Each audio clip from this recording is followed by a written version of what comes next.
All right, welcome to the Food Professor podcast, the Las Vegas edition. I'm on the road. I'm here in Las Vegas. Sylvain, welcome.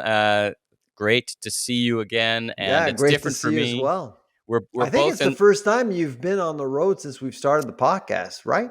That's absolutely right. So Yeah. my background is a little different. I'm high above the sands here on the Vegas Strip, and I'm using my laptop. And so things look a little different, maybe sound a little different. I'm using my remote kit, and you and I are in the same country once again, which is Same country, fantastic. that's right. And Same we'll be in country, the same country in a few weeks from now at Seattle as well. and not only in the same country, we'll be in the same place. You and I have got a That's podcast right. studio at Seattle. Thanks to the great folks at Seattle. Hope you're going to the Seattle event. It is in mid April in Montreal. We'll be there for 2-3 days. You're going to be speaking. I'm on a panel. You're speaking a couple of times, and then Yeah.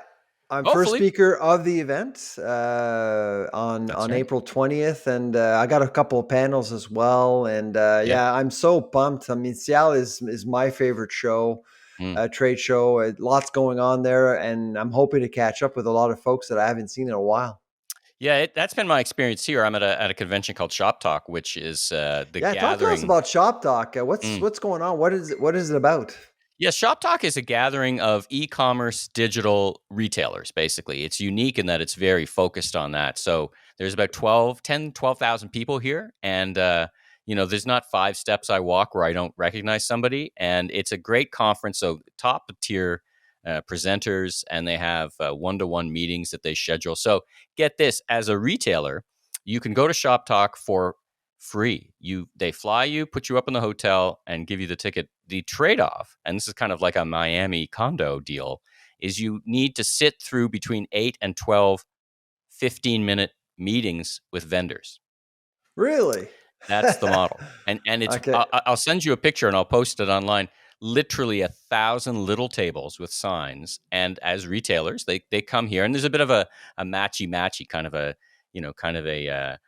you need to say, I'm looking for this technology, and the technology company needs to say, I'm offering this technology. You both need to agree to meet, and then Shop Talk pays for your freight. The vendor obviously pays to have that capability. That's how the Of revenue course, model yeah. works. I'm here as media. I'm covering it. I've done a bunch of interviews. I set up a podcast studio here in my suite in Mandalay Bay, and I've convinced a bunch of people to come up here, and have done a So bunch of it's interviews. Kindle for retailers in Yeah, yeah, person. yeah. It is. That's right. That's right. And it's a good model. It's not a workable model if you're not in a place like Vegas. Like if we tried to do that in Toronto, so many people are from Toronto or Montreal. Like it's just the benefit to the retailer, the candy, so to speak, to do it is you get the travel and you get the accommodation. If Yeah. you live locally, that it's a little less interesting. Lots of interesting things. A lot of talk about the metaverse. And of course, the metaverse is kind of a little bit of a polarizing subject. Some would think it's a complete hustle. Others think there's a there. Some of the beauty companies are getting into this metaverse. No one panel defined it the same way. So it's a bit of a loosey goosey And kind now of thing. how do you define the metaverse, Well, Michael? everybody defines it differently. The biggest scope is probably, and the biggest people who are behind it, of course, is Meta, which was Facebook. And they're trying to build an environment that is beyond real. I mean, it is gaming, it's gamification, it's 3D, it's holographic, it's a bunch of stuff. Clearly, I'm Sounds like struggling. Sunday night's Oscars. Oh my goodness, the Boom, slap boom. flap. Remember that, the slap flap? Wow, what a thing, man. I know. Yeah, Yeah. everybody was talking about it here. What goes on, man? What goes on? So anyway, it was a good show. I met caught up with a lot of people that I've either interviewed or have actually listened, which is really fun. People come up to me and go, "Hey," and they show me their phone. I subscribe to your podcast. I'm like, "Oh my god!" Like it's funny, right? Because you and I sit in a room and we make That's content right. and we see numbers and stuff, but it's different when people come up and go, "I love your podcast." It's very very I hear about our rewarding. podcast all the time from Mm. folks that I talk to, whether on Zoom, on Skype, on the phone. So it's always nice to hear that people are listening in. And, we try to make the show interesting, as interesting as possible. It's one of Yeah. the top food podcasts in the country. Yeah. and we're pretty proud of that. And it started, I guess, 2 years ago, about two Okay. years ago, didn't it? That's right. That's right. It Yeah, started right after I mean, you and I were at the Restaurants Canada show where we'll be together again in May. May. And That's right. I was interviewing you for the Voice of Retail, and I said, "Hey, we should do a podcast together because I think we'd have a whole lot of things to talk about." And we're like, "Wow, it's really busy." And then COVID hit, and I guess we just said, "Hey, this is a perfect time. Let's take this thing for a test drive." And it's been wonderful. Exactly. So thank you for your partnership. And speaking And about and it, for this podcast, yeah, unfortunately, we can't do a trying stuff segment because you are in Vegas. And so we're that's going to right. be back in a couple of weeks with a new trying stuff segment. That's right. We'll be back in a couple of weeks. Then we'll do one in person. We'll have a massive one at the Seattle show. We'll be trying all kinds of stuff at the Seattle show.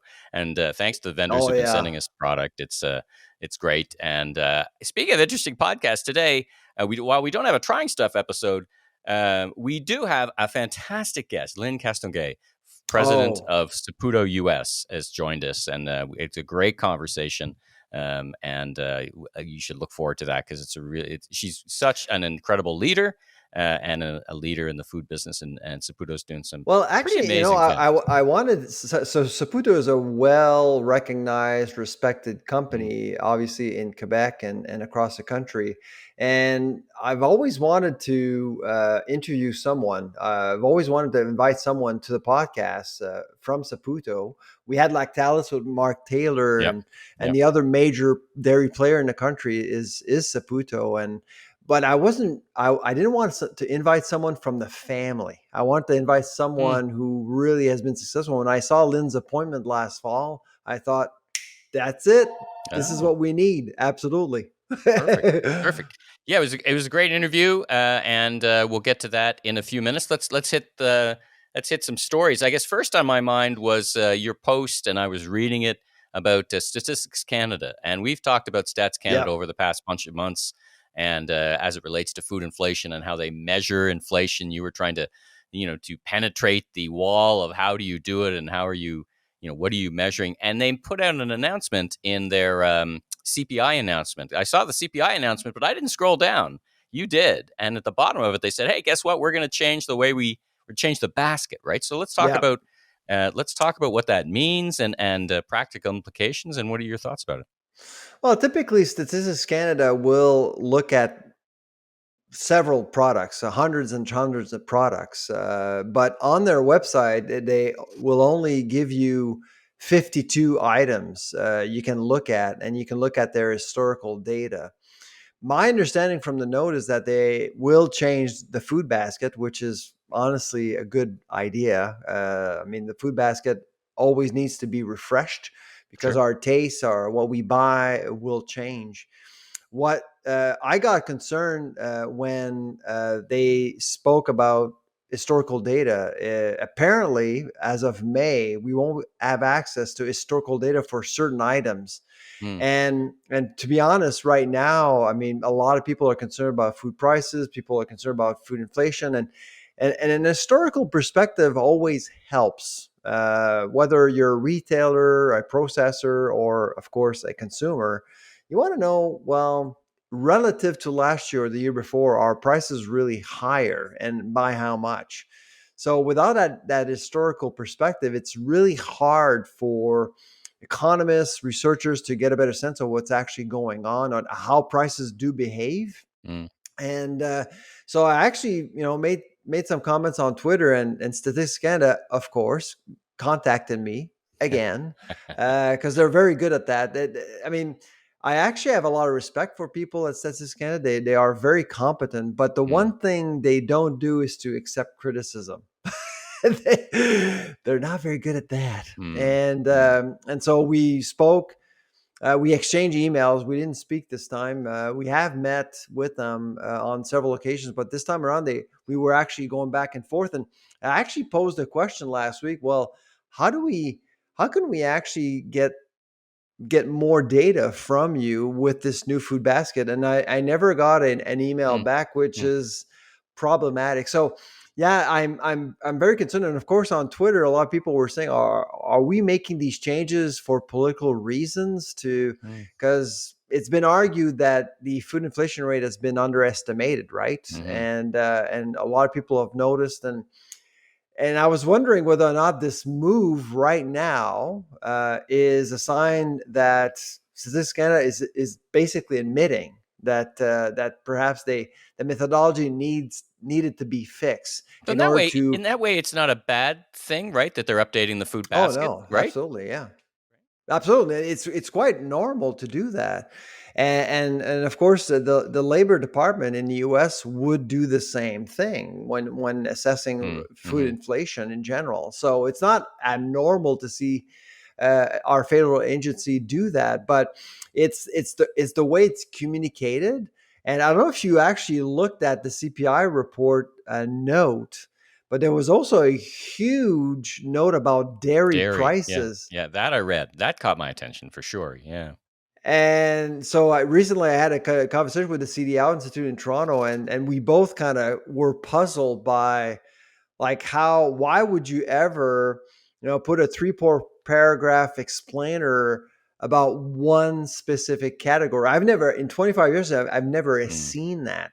mhm, And so as much as I want to believe that the federal agency hasn't gotten political about mm. food prices, that dairy note got me scratching my head for sure. Did you? But What did you feel when you actually well, saw that? as I read it, is it, I thought back to what if you and I weren't talking every couple of weeks and I wasn't as immersed and educated as I am, I would be thinking, okay, this is Stats Canada trying to educate us on supply management, which I think the vast amount of Canadians don't really pay attention to, understand, know about. So that was my first kind of inclination. But I thought it an odd place and an odd organization to do that. But Oh maybe they're yeah, just trying to say, this affects the way we measure things. But it I don't know. It struck me as kind of odd. But I was like, I don't know.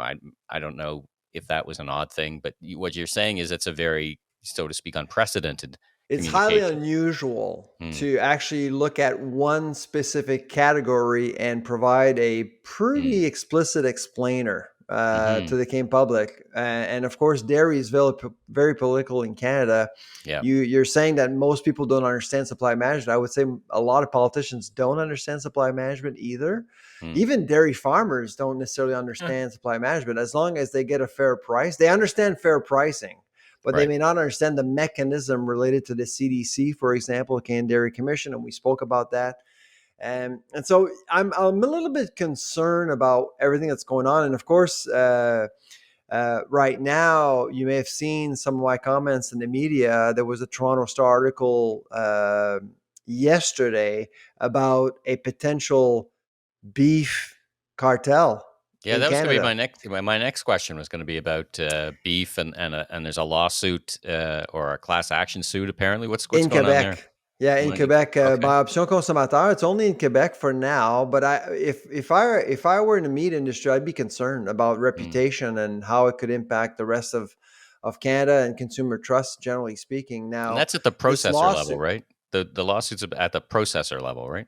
That's right. So the class action lawsuit is aiming at the larger meat packers, essentially, in Mm. beef, and which I find a little bizarre because when you think about collusion, often, well, grocers would benefit from some sort of price fixing scheme, right? Because prices go up, margins will eventually go up, and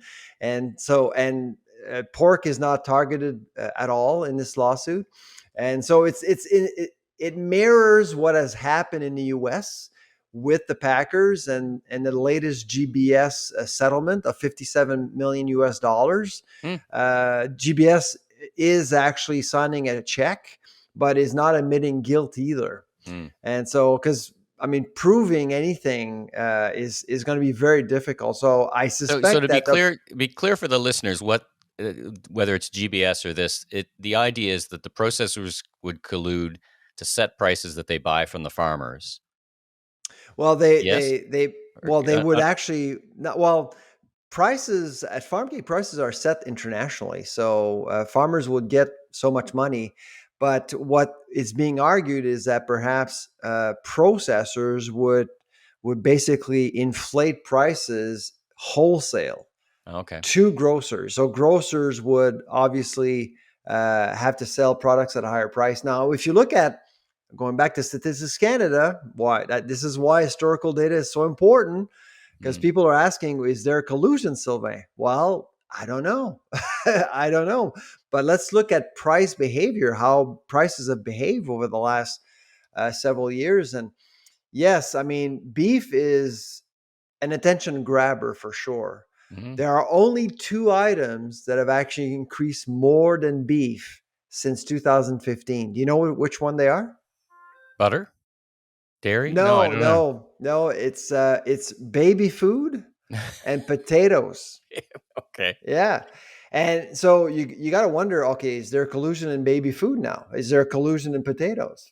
I mean, so this is quite concerning, I think, Mm. because beyond beef, beyond the meat sector, I do think there's potential for consumers to start distrusting the food industry. I mean, Mm. that's certainly something that concerns me a lot because I mean, back in 2017, I was actually defending. I had an op-ed in the Globe and Mail in November defending the industry because there were rumors of a bread cartel, a bread Mm. price fixing scheme, only to be proven wrong by Galen Weston himself Mm. when he admitted Right. in December of 2017 that that his company was part of a bread price fixing Once scheme. once bitten, twice shy, right, Sylvain? And 7 years later, the Competition Bureau hasn't been able to charge anybody, fine anybody. Mm. Our lab has worked with the Competition Bureau. We've actually provided them with some reports. It hasn't gone anywhere. So these Mm. cases are really, really difficult to prove. Yeah. Well, and as the listeners may or may not know, you mentioned Galen Weston. The Law Bar Group actually admitted wrongdoing, which actually protected them from uh, any penalties, because They I got guess that's immunity for it. Yeah, that's yeah. right. And then off they went, and there's a bit of And we mudslinging. got $25 for it too. Boy, I almost don't want to revisit that. It was so polarizing in the industry, right? There's a bit I of know. name calling, and Well, they threw everyone else under the bus, and yeah, so basically, yeah. it's unfortunate. And frankly, I think there's Drove some sales by giving away gift cards I know. was the I accusation. think there's a legacy there that Yeah. really will get people. So if consumers out there are skeptical about the food industry and how prices are set, Mm. I think they have every right to be skeptical at this point. And this is something the industry needs to think about Right. because it's not going to go away, I don't think, because food prices are going to continue to go up. And so Well, people will be yeah. asking more questions. Ask more questions, right? Well, on the other side, or let's say on the extreme integrity side, why don't we get to our interview with Lynn Castengate? Such Yeah. a tremendous leader for the Saputo Group. And it's a fantastic interview. And she talks a lot about culture, right? The organizational culture, Yeah. why they've been successful internationally, how they bring themselves to market, and how they operate. So why don't we get to that interview right now? Okay, we're back. Great interview with Lynn. We had a bit of sound issue that cut in and out a little Yeah. bit, but I think we got most of it, if not 99.9%. So really appreciate her coming Oh, on with yeah. us. It was great, and thank you for the outreach, and thanks to all the folks at Saputo who helped You know us what? pull I that had together. no idea they had 29 plants in the US. Wow, Yeah, that's a lot. That's a yeah. huge operation. It is a Yeah. big, it's these things that until you start having these conversations, you learn that's a lot of operations and a lot of plants and And anywhere, so right? I'm hoping we'll be able to grab some of these new products that they're Hmm. working on. Were you surprised that they're going plant based? I guess a little bit, but on the other hand, I guess it's as I said, as I was describing in the interview, I'm down here at the local Starbucks, and it's either it's oat, soy, or everything else. I mean, I was just randomly counting because it was a long line, how many people were putting dairy in of any kind, and it was really startling, right? It's been a long time Yeah. since I've stood in a line at Starbucks, right? So it's funny, this whole trip of mine, we've been talking about this stuff, but I haven't been to Starbucks in 2 years. And so, Wow. just listening and watching what people do. And I think it's such a change. So in one way, I guess I'm never surprised because it's an opportunity, and as a business, they wouldn't, they wouldn't hesitate to explore it. As they said, they've did some acquisitions that got them plant-based capabilities, right? So that was a great interview. So thanks again for setting it up. Yeah, no, absolutely, and thank you for pursuing it. No, it's great, great guess, and I wish Lynn all the best. Yeah, She's well versed, very experienced executive in the U.S. Honestly, I didn't realize she's been in the U.S. for so long. She's more of a U.S. market expert than a yeah, Saputo expert. So, but she seems to be really fitting in quite well yeah. within the Saputo family. Yeah, fantastic. Yeah. Let's talk about a couple things. Last, to bring us home, there's been some talk about grocers removing Russian products from grocery shelves. And you asked the question, Yes. I asked the question, are there really a lot of Russian products on grocery shelves? How big an initiative is that? But you made the point, which was interesting, is there's probably some Russian wheat in the bread that we consume, because of the way the world works. Talk about that a little bit. And I guess that was a surprise to me, but then I thought Well, about it, I guess. actually, so there's no Russian bread, or we don't import.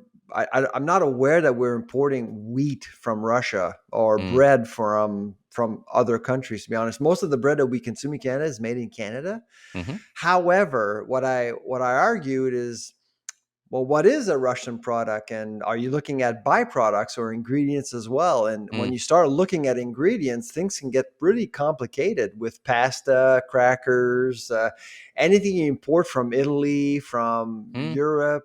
Perhaps there may be some Russian wheat. mm, There's no way to know. So mm. I think grocers are well intentioned to do something to make a statement.